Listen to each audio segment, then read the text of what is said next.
All right, let's talk about the Las Vegas Raiders. Look, this season has not gone the way Raider Nation. I'm sure you guys would have wanted it to, and that leads to the situation where we are now. The trade deadline is coming upon us this National Football League season, and it looks like, based on some recent reporting, the Raiders are linked to a few moves. I think this is a good long-term approach for the Raiders. I'm Nick, and this is Saturday Morning Inspection.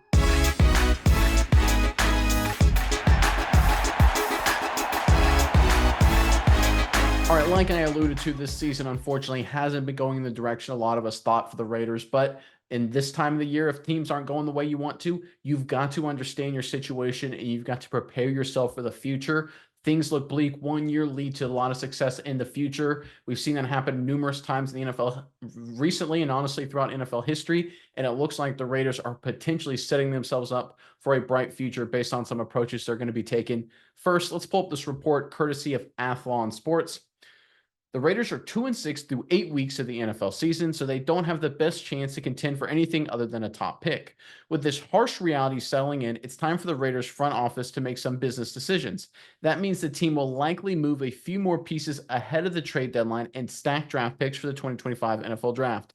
While the team has already moved on from Devontae Adams, there are a few more players that other teams could desire. Some of the main players on the Raiders, named by Dan Graziano of ESPN, Graziano is a quality reporter. He does his stuff, been around a long time, are receiver Jacoby Meyer, offensive lineman Cody Whitehair, and defensive tackle John Jenkins.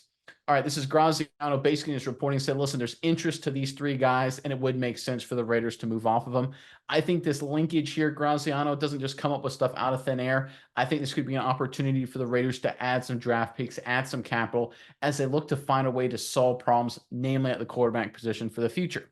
Miles, I'm curious what your thoughts are on this. But first, Raider Nation, in the comment section below, what do you think the Raiders should do at this point? 2-6, obviously, barring something miraculous, a playoff run doesn't appear to be occurring. Do you think they should just sell assets and build for the future? Do you think they should duck it out with the roster they have, figure out who's going to be on their team going forward? Let us know what you think the Raiders' approach should be in the comment section below. But Miles, what are your thoughts on this latest Raiders news? Yeah, Nick, I think this is the best approach for the Raiders right now because when you look at this team, and especially you name the guys named in this situation, I don't think any of those guys are must keeps for the Raiders. And if they go into this season with the way things are going and say, hey, we've got a winning team, we're going to, we just need to clean up a couple of things and we're there. That's just not the truth. We've seen them come through the season already. We're what, 8 games into the season now, 9 weeks, 8 games into the season now. This is not a winning team. This doesn't really have the guts of a winning football team.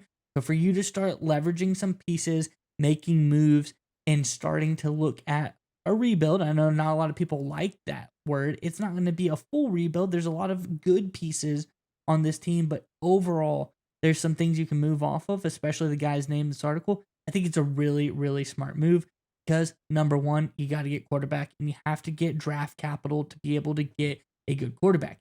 You've got a great tight end in Brock Bowers. You've got some good offensive weapons. You've got a great defensive leader. They have shot down Max Crosby going nowhere. So that's a great player you have on your roster. Some of these other guys, if you can leverage them and start stacking this draft capital, I think it's going to be key for the Raiders because if they get a high draft pick and they're able to get the quarterback they want, you need to surround him with pieces. So being able to get more shots in the draft with those pieces is crucial. So I think smart move by the Raiders if they do this, if they sit on their hands and think that this is the perfect roster. I think that's absolutely the wrong move. I think that would be a really bad decision for them. So I like that this, the word's out there now. How do we get these things started? It gets leaked to somebody. Hey, the Raiders, they're looking at shopping some players. You give some information to Dan Graziano. These guys may be able for a trade. Let's start hearing the offers. So I hope before the next 6 days, 7 days from now, the trade deadline, we start to get some offers in. I hope the Raiders are able to trade some of these players for some good draft capital.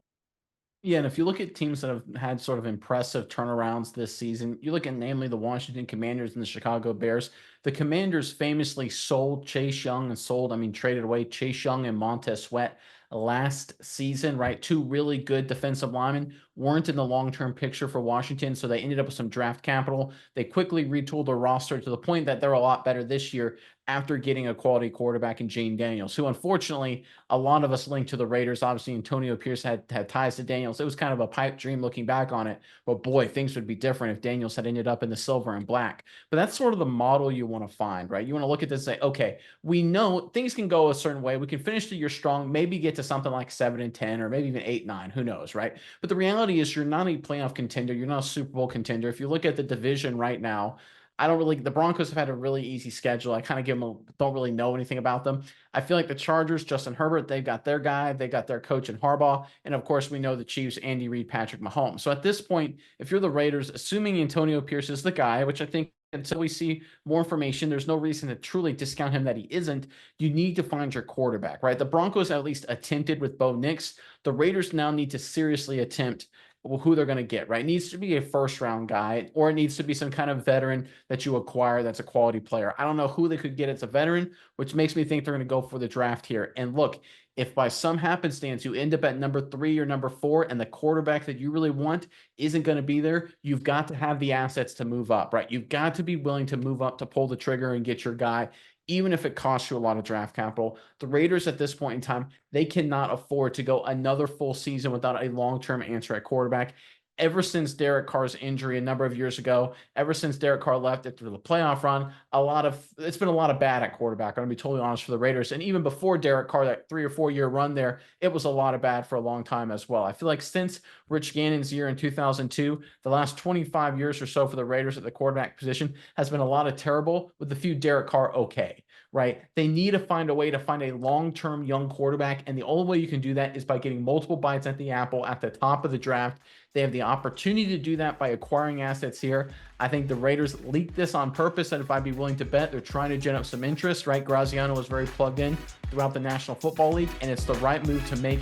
They need to acquire assets to finally get their trigger man this coming offseason.